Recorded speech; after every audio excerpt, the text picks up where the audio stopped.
And we'll go ahead and get started, and I'm sure some other people will be joining us in the next couple minutes. So welcome everybody to our second professional development session called Cruising the Career Fair.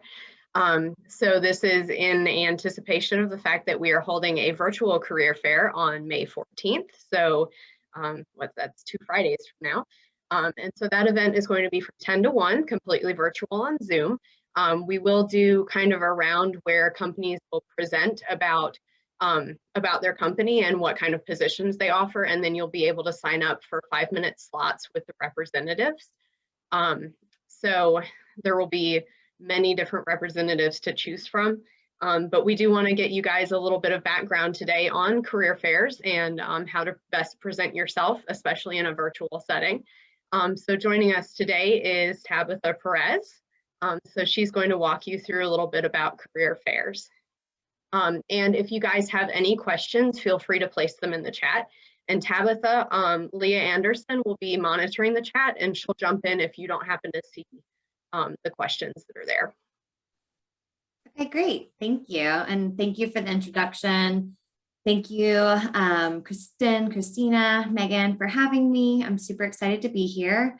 As Megan said, today we're talking about cruising the career fair.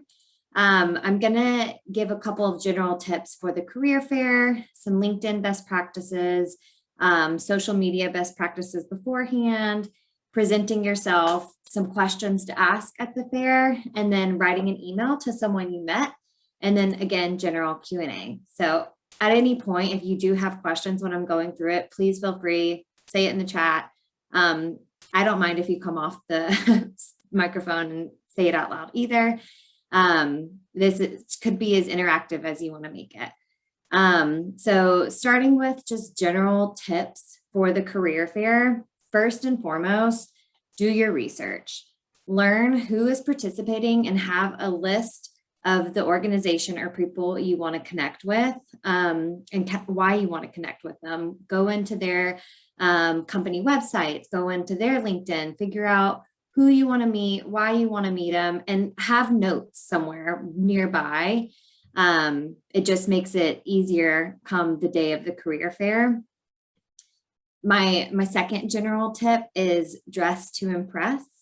Even though you're not in person, you are still going to be on camera. You are still going to be seeing people. And something for me is dressing to impress makes me feel confident.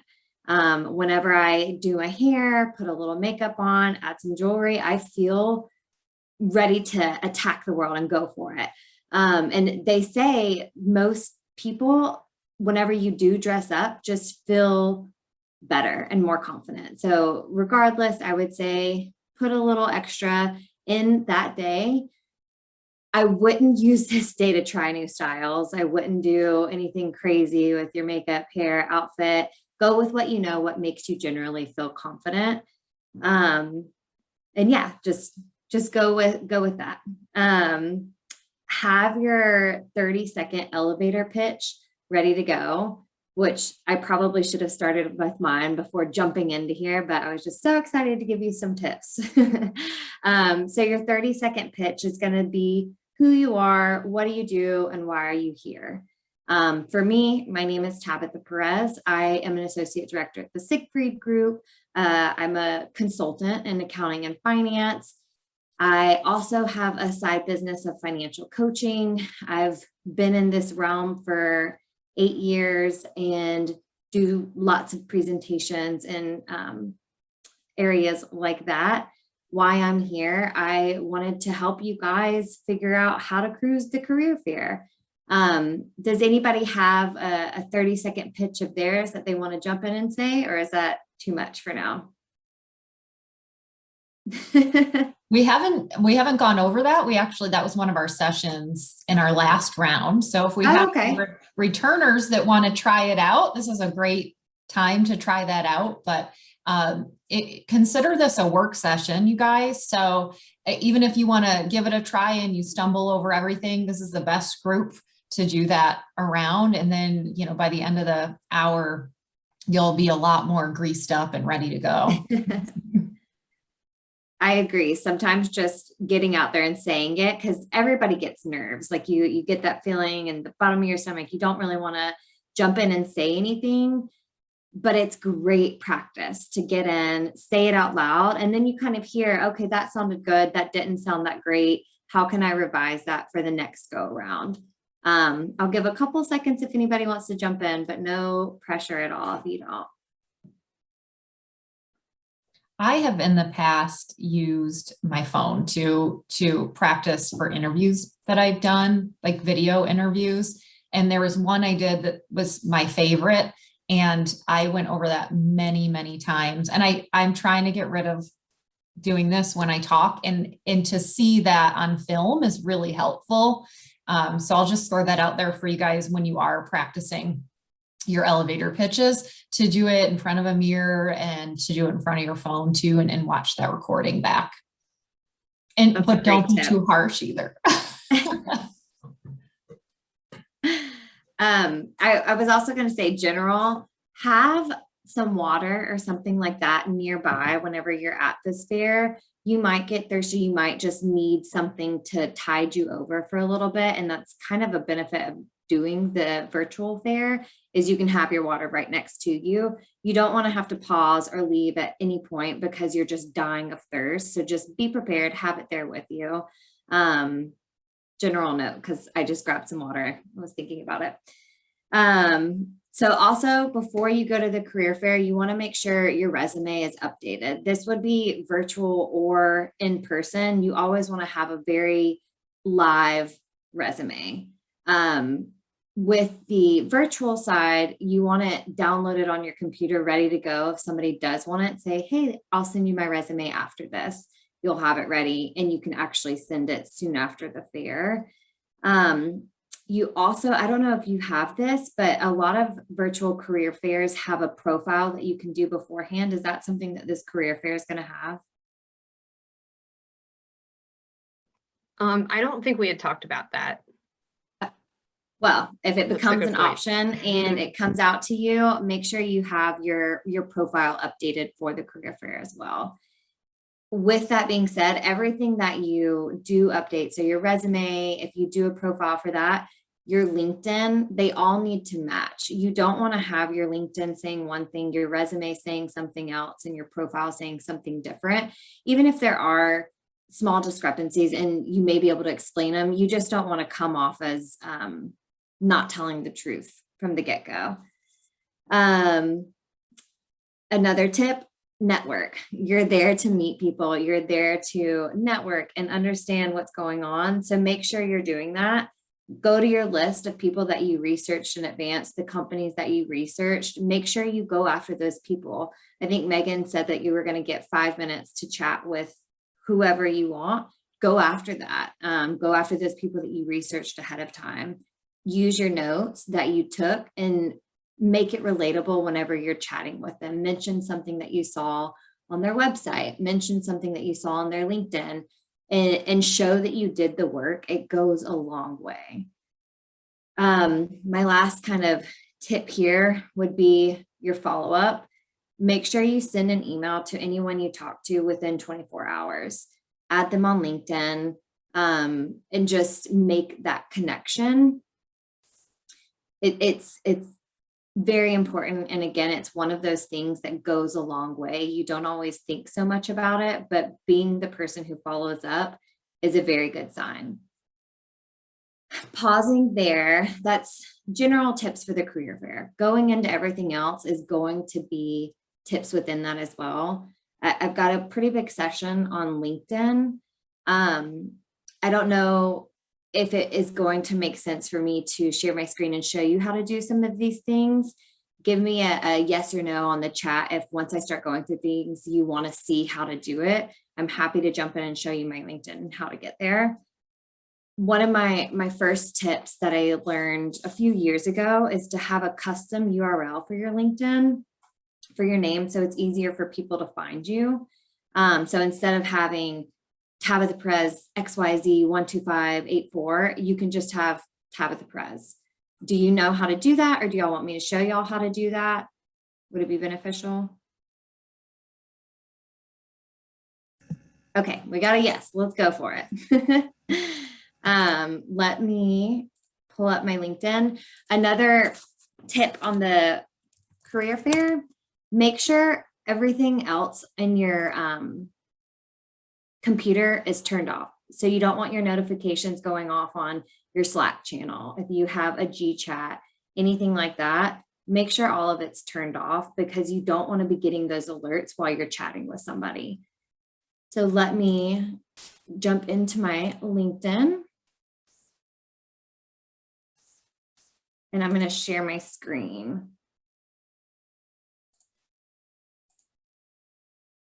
Can everyone see the LinkedIn screen? Yes. All right.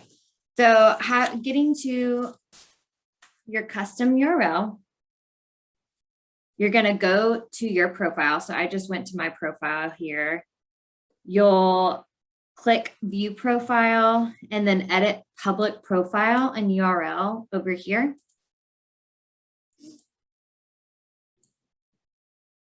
Under edit your custom URL, you'll click this little writing button and you literally can update it right here. Whatever you want it to look like, put it there and save it.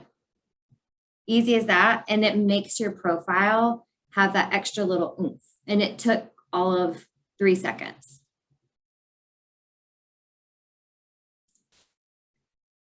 The next thing is you want to have a good cover photo right here.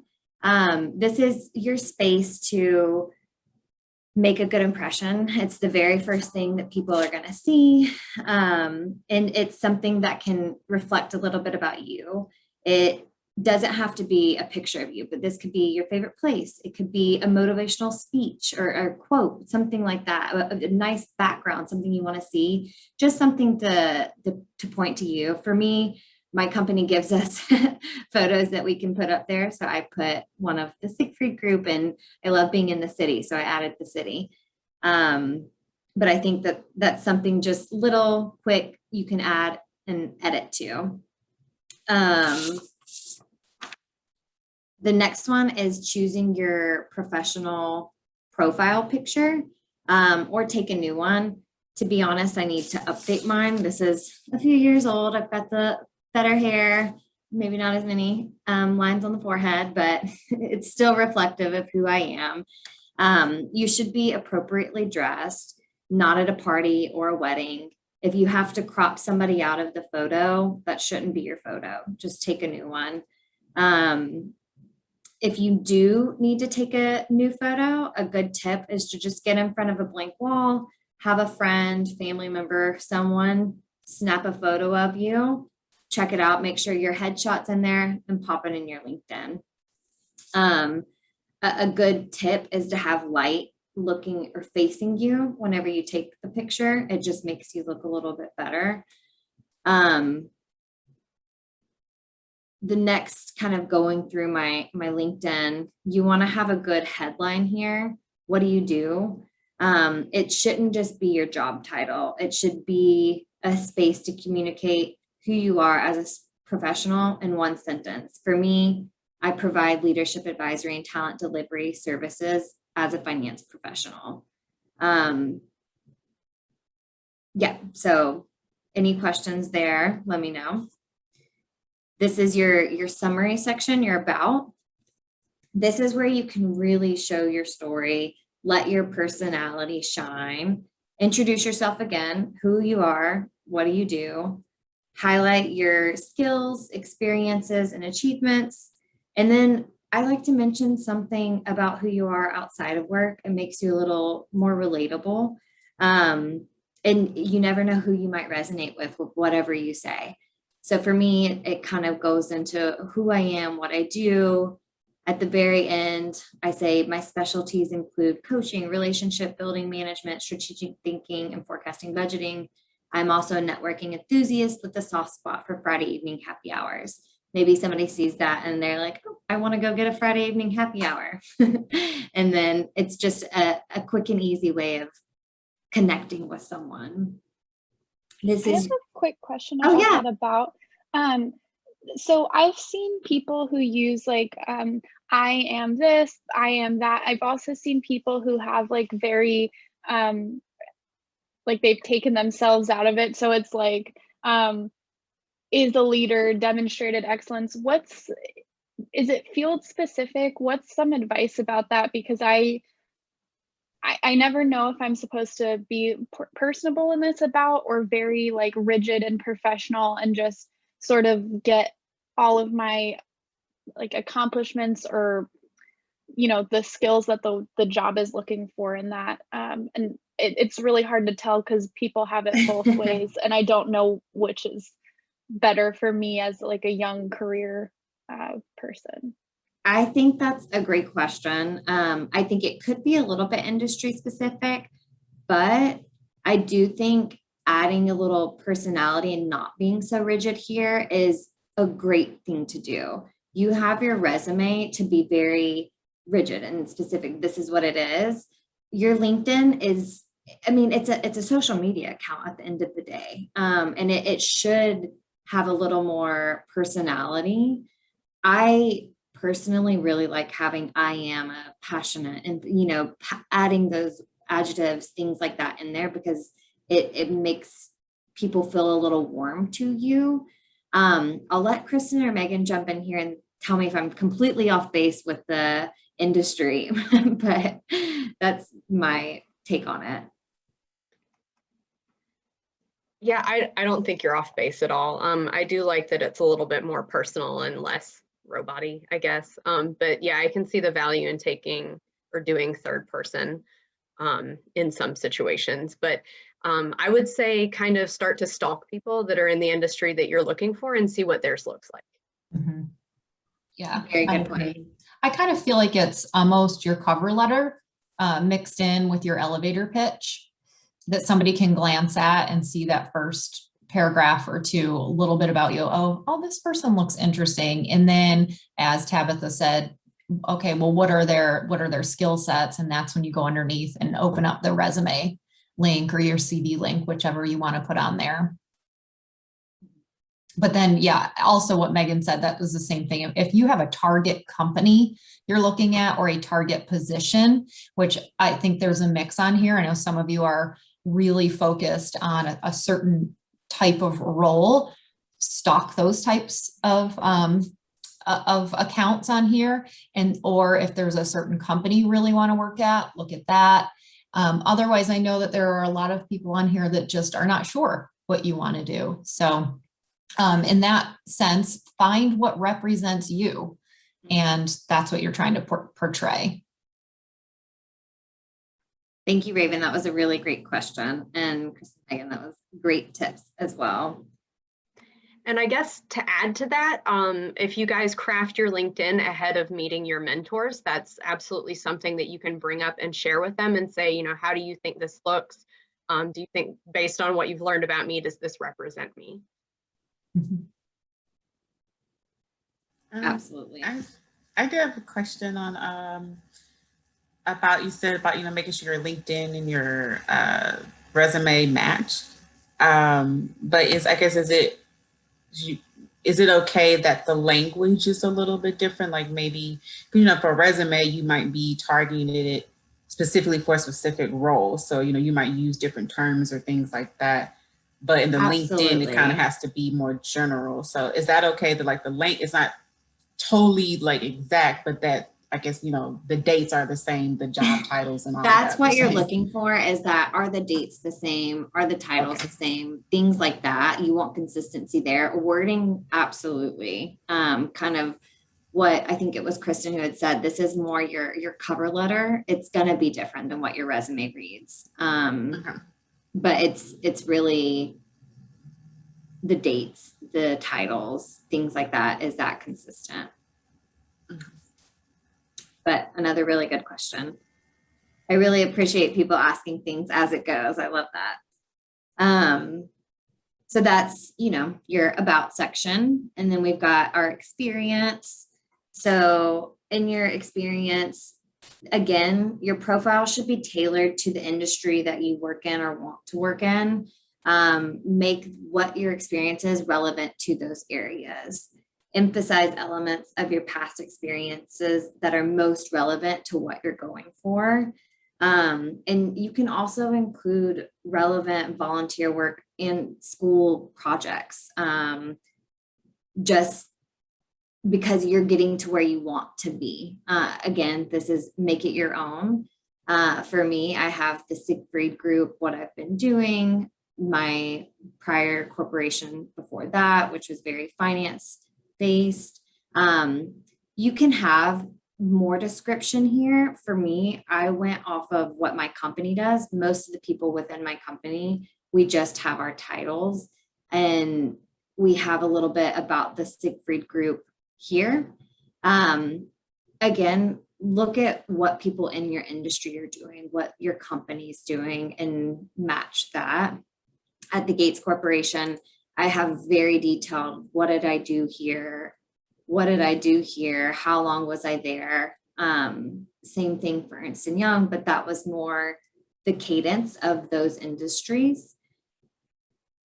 And then I kept just relevant areas. I had experience outside of all of this. So before getting into Ernst & Young or being a graduate assistant, I worked at a real estate office. I did other things, but for me, it wasn't as applicable to my current roles. So I didn't include it.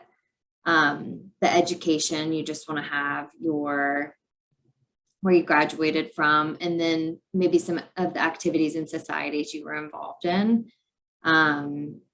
And then any licenses and certifications, anything you have is great to add under here. It just shows that you go the extra mile, you get a few extra things, and you can add them and show them. Being involved on LinkedIn is pretty important. So joining groups, saying what you're interested in, things like that is nice. I'm going to come back down to the recommendations here in a second, but I wanted to point out also this activity section. So just being active, what are you liking? What are you going in and saying, oh, that interests me? It just shows people that you are active, interested in stuff, and they can click on the link and say, oh, like, what is Tabitha interested in? What does she go to? So just a little tidbit. Going back down to these recommendations, I would seek out recommendations, especially at this part of your career, whenever you're looking for a new job or things like that. Ask your mentor for a recommendation. Ask somebody that you work with for a recommendation. Offer to give them one as well. And a good thing to do here is to craft it for them. Have something prepared so the work isn't all on who you're asking. But say, hey, I'm looking to get a job. I'm trying to do X, Y, and Z. I think it would be beneficial if I could have something on my LinkedIn. Would you consider reviewing what I've put together, letting me know if this sounds okay, and adding it? Really try to help them get it out. So these are a couple of recommendations I asked for before I started making a career change and shift to the New York City from Denver. And I got, some good recommendations. I have given recommendations. I'm not sure how I can see that on here, but it was something that I gave recommendations in reciprocation for getting some. Does anybody have any questions on how to ask for those, what you do, anything like that? I have a question about endorsements, I guess. So kind of are they in lieu of recommendations, and how important are they, like that many people endorse you for certain skill sets? I think that recommendations are better. It really shows that somebody took the time to write something about you, knows you, and can truly attest to it. I think the endorsements are still really good. Definitely endorse people whenever you see it. It's good to have it from you, but I don't look at those as much as I would at the recommendations. Okay. Another question on that front, is the LinkedIn, is it premium or is it worth it? I wouldn't say at this point. I haven't had the premium in a long time. I I got it at one point for a business development side, which I do think in that case, it could be beneficial. So if you're in a very specific role of business development or recruiting, I think the premiums could be a good option, but just in general, looking for a job, you're fine with just the free version. But really good question.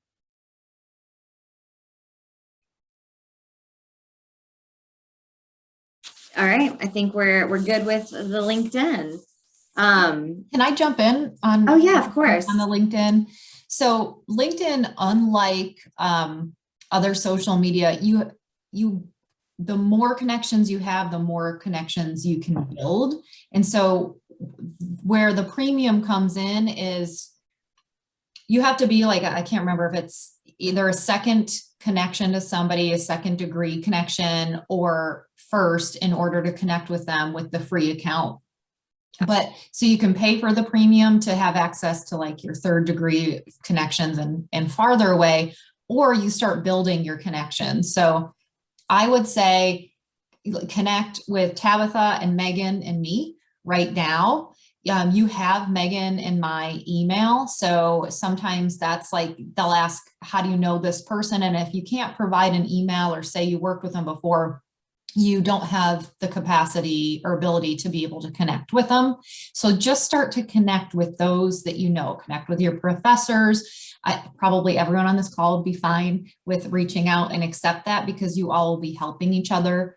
The more companies you follow, it'll start giving you access to be able to connect with their employees and so on. And so I would totally agree with Tabitha that if you're a recruiter or you're in business development or sales, then maybe the premium account is worth it because you'll be able to reach out to people who you're not connected with in a first or a second degree. But otherwise, I wouldn't waste your money on that. Just start using your resources and trying to connect with people because it opens up more doors. And there's Tabitha's email in the chat as well. Yeah, Kristen makes a really, really good point. Add as many connections as you know on here. You want to, I'm not sharing I am still sharing my screen. You can see here, it's got that 500 plus connections. Once you get to that, it doesn't show it anymore, but below the 500 connections, it'll say 89 connections, 16 connections, whatever it is.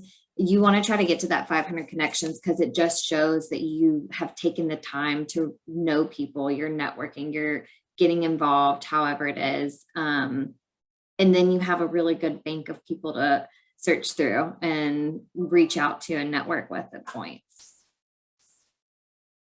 See, I don't know if y'all just noticed, but my email alerted. Did y'all hear that? Mm-hmm. You don't want that to happen. So again, make sure you exit out of your emails before you jump into the career fair whenever you go for it. So I'm going to stop sharing here for a minute. I wanted to just talk about social media for a second.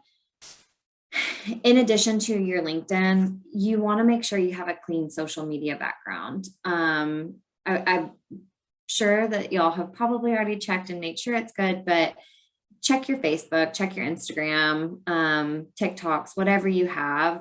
Make sure anything that you have on there, you'd be comfortable with an employer seeing because they can see it. It's public. If you're not comfortable with it, you're kind of cringing, thinking this isn't good, delete it, take it off. Don't have it on your page, make it harder to find. Again, once it's out there, it's out there. But if it is deleted off of your pages, things like that, it's a lot harder to find. Those are pictures, videos, things like that. The same goes for anything you may have said. If you're not comfortable with an employer seeing it, take it off. It's not worth having up there. And that's just blanket social media. The next thing I want to get into is the presentation. So what is your Zoom going to look like whenever you get on? Are you going to test out your audio and video before you get onto this career fair? And what does your background look like? I don't know if you can tell, but it looks like a little bit of a blurred black background for me. We just moved our office and it now is doubling as our guest bedroom. So there's a bed behind me. I didn't want everybody to see that. So I just blurred my background. There's a couple of filters that you can do with Zoom. If you go down to where it shows stop video or share video, there's a little up arrow button. You click on that and you can choose your virtual background. So there it gives you the none. So then you've got your plain background. It gives you the blur option and then a couple of stock images. And you can also Google Zoom backgrounds and add them into here. Another general tip for making it look a little bit better, if you go to the video within that same backgrounds and filters section, you can touch up my appearance and it kind of blurs any imperfections that might be going on. And then you can also click adjust for low light and it makes it a little bit brighter in the room. And those are just a couple of good tips to make you look as presentable as you can be. As I mentioned before, dress for success. I would always err on the business casual side. So you don't want to be in a t-shirt. You don't want to be in your sweats and being very comfy. Although we all know the bottom half could probably be in the sweats, but the top, what they're going to see, you want to make it look good. Ensure your room is clean. Even with this blurred background, I made sure I had everything kind of put up, whatever it is. You never know whenever a glitch might come out and something can be seen. And I think it just helps put you in a good headspace to say, okay, like I'm being professional today. This is what I'm doing. My room looks good. I look good. Things look good.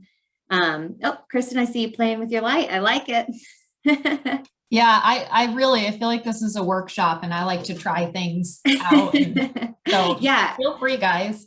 Please do. And if you want me to run back on like how I got there, we can all do it together. Just let me know. Like I mentioned before, test your video, audio, and connections in advance. You don't want to get to the point where you're meeting with this employer that you've Googled everything about them. You've got your questions to say, you start speaking and they can't hear you. You don't want to get to that point. So just test it out in advance. Be ready to put yourself out there. It's gonna be uncomfortable. You're gonna have some butterflies going on, but you just have to be ready to say, hey, my name's Tabitha. I've looked your company up. I'm very excited to meet you. I'm happy to be here. Go into your pitch. Be ready for that moment. Communicate like a professional. Avoid slang and profanity at any point. Just don't let it happen. This isn't the time. I'm sure there will be other times whenever you're hanging out and all of that is totally fine and okay to do. This isn't that moment. Lean in. So lean into the camera and smile. Make eye contact with whoever you're talking to. It seems like something that's easy to do, but a lot of people forget about it. But just make sure you're there. Connect in the way that you can, which is leaning in and smiling. Open the door for follow-up. Ask what are next steps and for contact information. How can you follow up with them? Like Kristen said, on LinkedIn, you can't always connect with somebody. If you don't have their email, you can't connect with them on LinkedIn. How are you going to get in touch?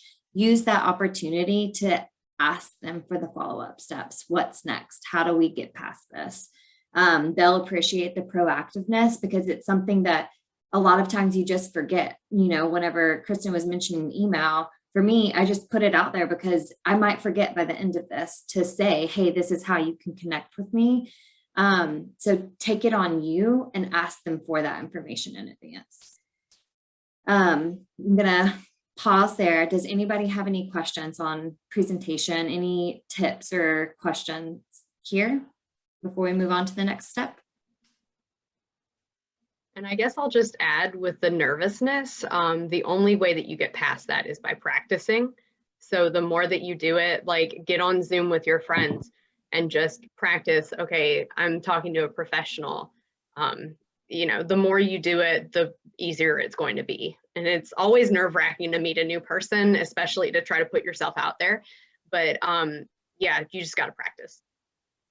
100%. Practice is key. And I think remembering that most people get nervous. You know, I don't know anybody who doesn't.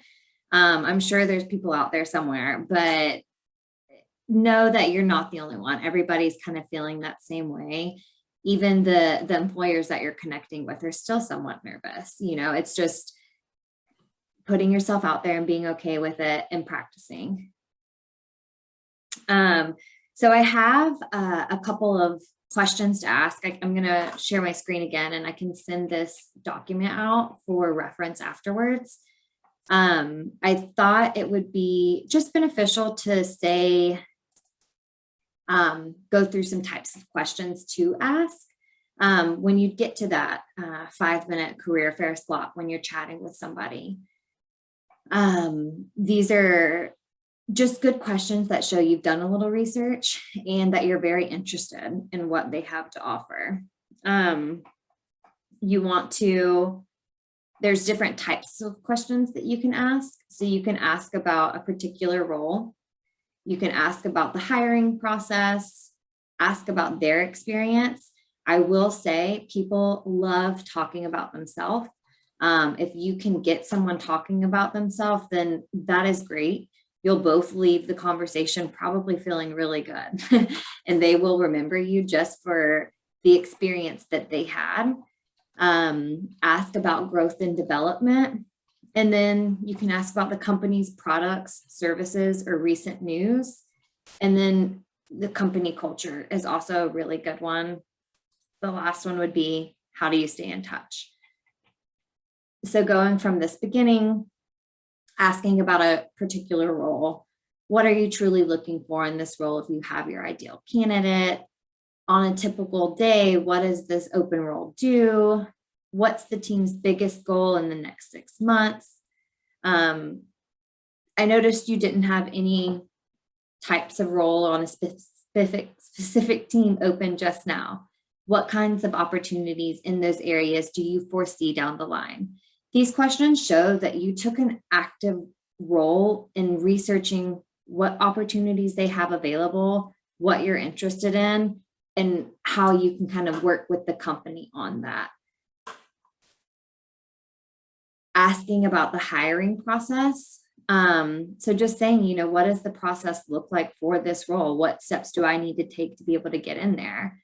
And then can you tell me a little bit about the different stages in the hiring process? Some companies, they're looking to hire within a week. Some companies, it could take 2 months to go from interview A to interview D. I'm interviewing for a position within my company right now, and I've been interviewing since February.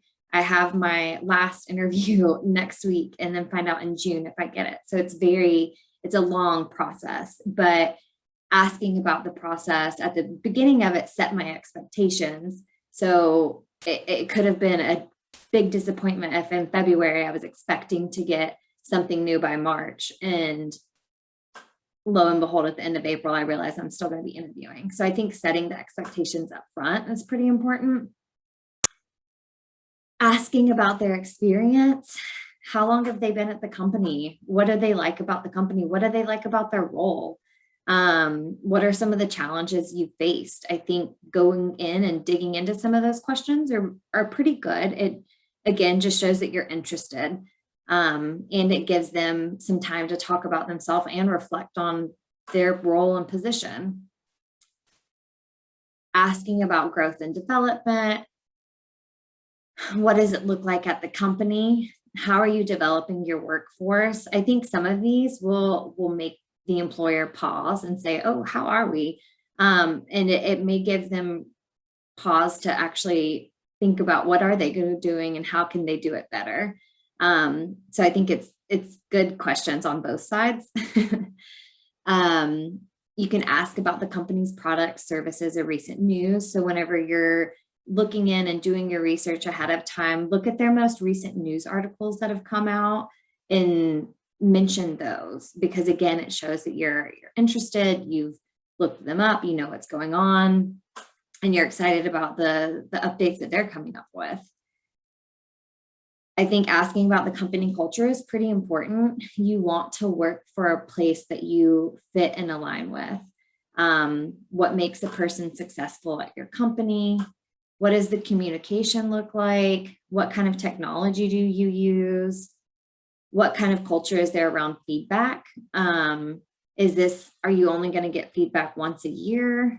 If that's something that's important to you, you might want to know up front, like how you're going to be evaluated and what you're going to be doing.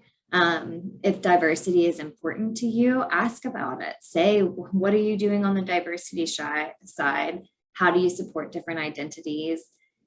Again, this goes to the research part. I saw photos of X, Y, and Z on the company's LinkedIn account. Can you tell me more about the program? So if you see something that looks really cool, ask about it. That shows initiative on your side. And again, it gets them excited to talk about something that's going on with their job.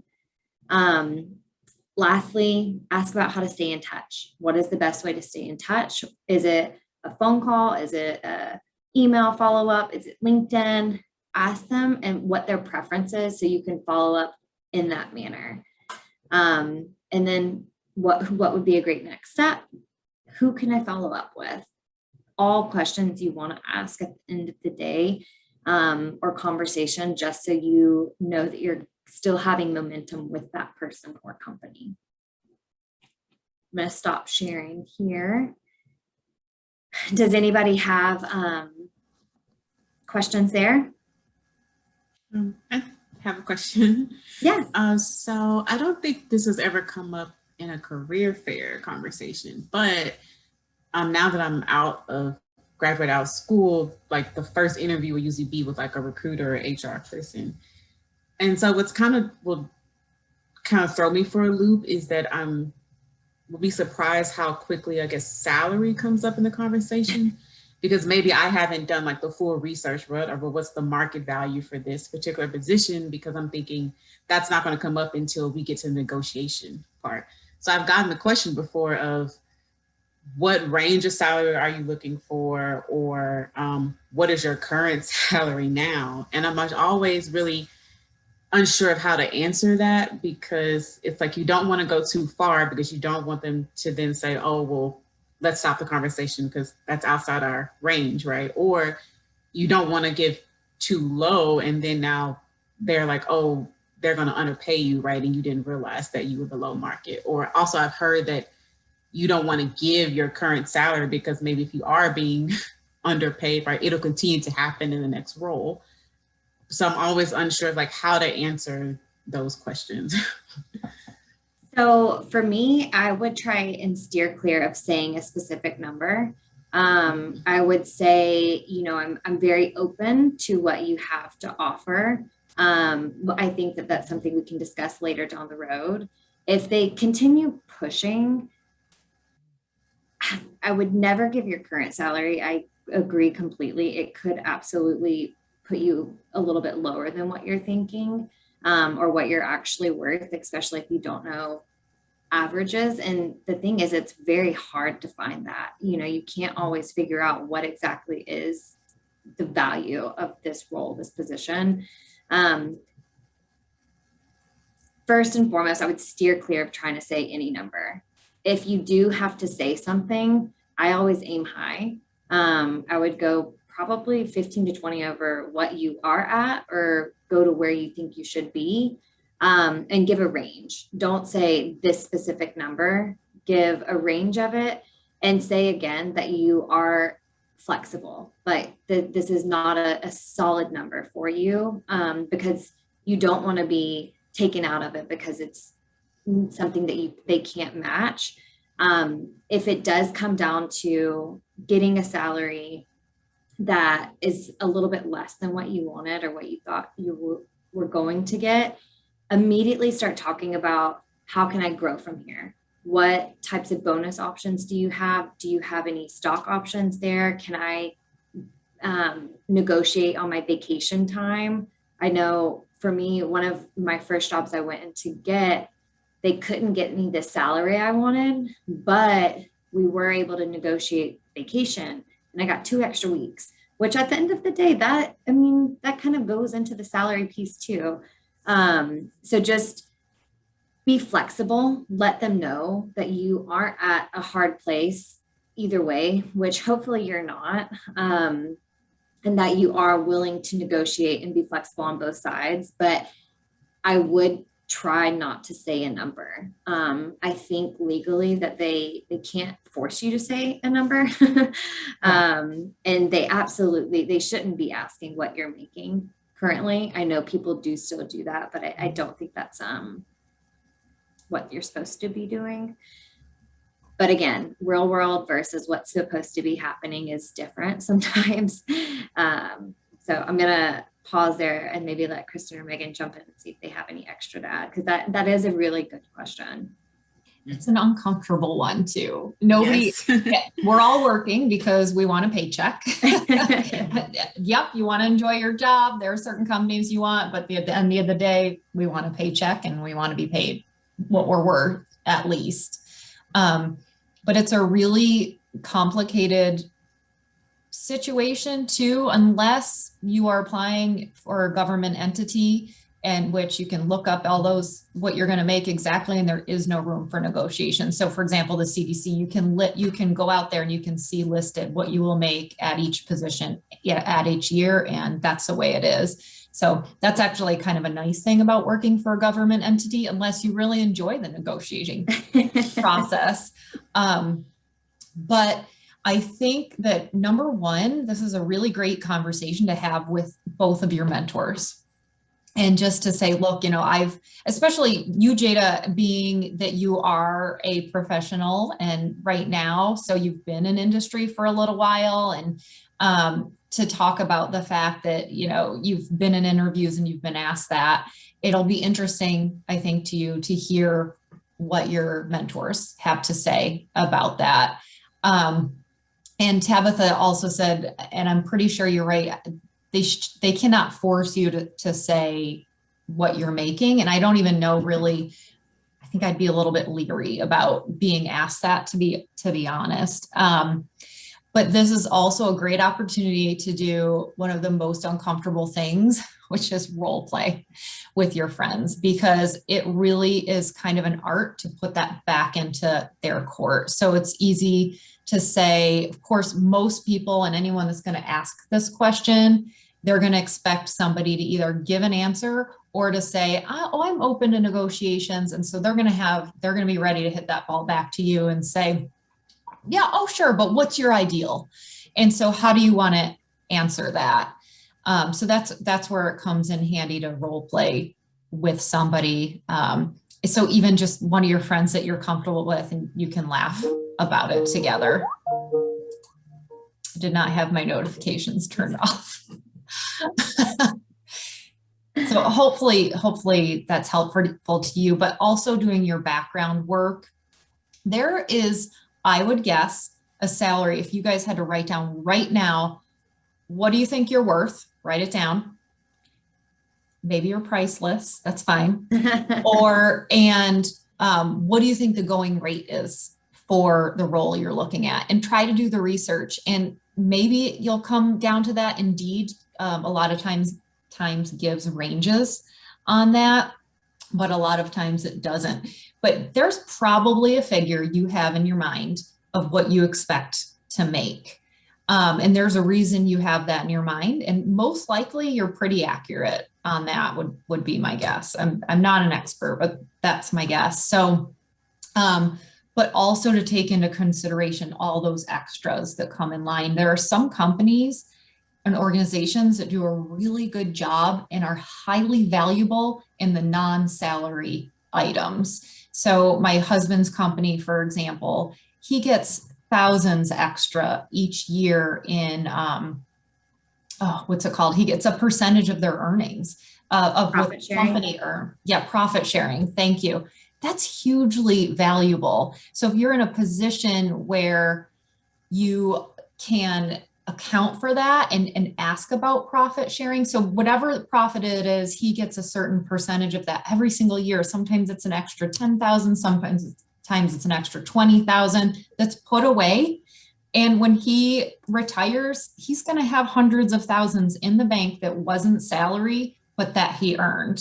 The vacation is huge. The benefits are huge. So I would just urge, especially it's hard to think of at a younger age retirement because it seems so far off, and benefits and you're healthy and stuff, but it really is a very beneficial part of a package.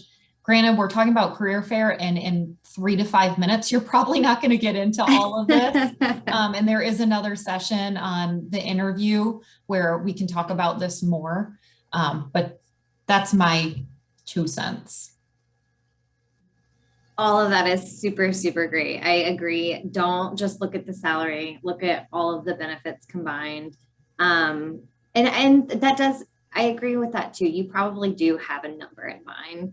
I was going to say, you can also get in touch with a local recruiter, a recruiter who maybe works in the field that you're looking in. And touch base with them. I've gotten some pretty candid advice and numbers from recruiters before, not necessarily with the recruiter for the specific company I'm looking at, but recruiters who work with all companies in general. And you can baseline off of that too, if you're still just wondering. I know we are coming up on the tail end of this. I was going to talk about writing an email to someone you met, but I didn't know if we wanted to pause here and pause for any more questions that we can go through. I'm happy to do either or.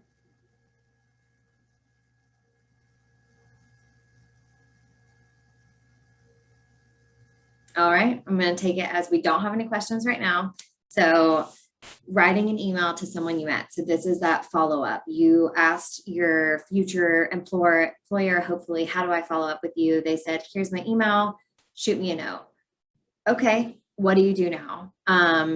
You write them an email. You want to have an attention-grabbing headline, should be your subject. You want to mention something from the conversation that you had. So whenever you're in the middle of this conversation, take notes. If you can't take notes easily, you can always have your phone and just actually don't record it, because I think there's legal issues there. Don't do that. But immediately after the conversation, write some stuff down just so you can remember it. Make sure you send that email within 24 hours of meeting them.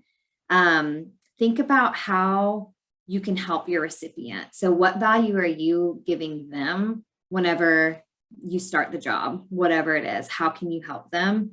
Ask to keep in touch, maybe set up a meeting and provide 2 dates and times that you're available. So, hey, really enjoyed meeting you, would love to get to know you better. Would you be available to meet for a virtual coffee on Monday, May X, Y, and Z at such and such time? Make their life a little bit easier by giving them the times. It's hard whenever you say, yeah, let me know whenever you can meet. That puts the burden back on the person. They're going to have to go to their calendar, look at all of the dates, see if it makes sense to send it to you. Make it their life a little bit easier by suggesting the dates and times. Express your gratitude. Thank your recipient for their time. Thank them again for just meeting with you, giving you that time, because at the end of the day, it took away from other things that they needed to do by being at the career fair, by spending the time with you. Lastly, but probably most importantly, reread your email. Check it 3-4 times. See if you have any spelling errors. See if there's any like anything in there that could be wrong. Just reread it. Have somebody else reread it.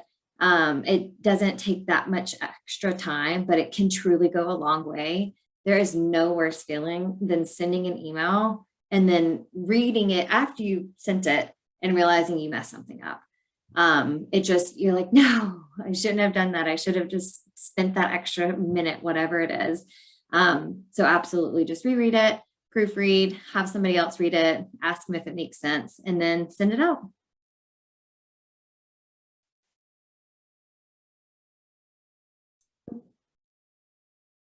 Thank you so much, Tabitha. Yeah, not a problem. It was a pleasure speaking with you all. I loved the Q&A that we did have in there. Encourage you all to practice, go over your 30-second elevator pitch, research, go through any of these conversations that we had questions and answers about, have those conversations with your friends and family and practice. Just do as much as you can in advance. And feel free to send me any questions or comments or anything like that after this. Add me on LinkedIn.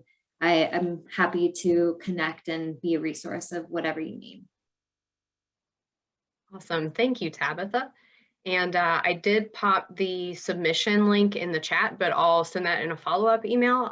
Just for that email, you can pick whichever company you have your eyes on, or just pick a random one, and pretend that you have met with them about a certain position. So, yeah. I also threw in there the atlbrandbox.com. So those are free and available to anybody, photos and graphics and things. This was created by the Atlanta Chamber of Commerce, and you can use those. So I just put one actually as my banner for LinkedIn. So if you're looking for a cool picture that represents a little bit about you or the location and you don't have any of those on hand, the ATL brand box is pretty cool. And side note, if you are into photography or making graphics, you can enter yours up there too. It's free to put it on there, and it gets you a little bit of FaceTime to people. So That's great. Thanks, Kristen. Welcome. Awesome. Well, thank you guys, everybody, for coming today. So we'll hang out for a couple minutes if you have any program questions, but otherwise, it was great to see you, and we will see you next Monday for our next session on interviewing.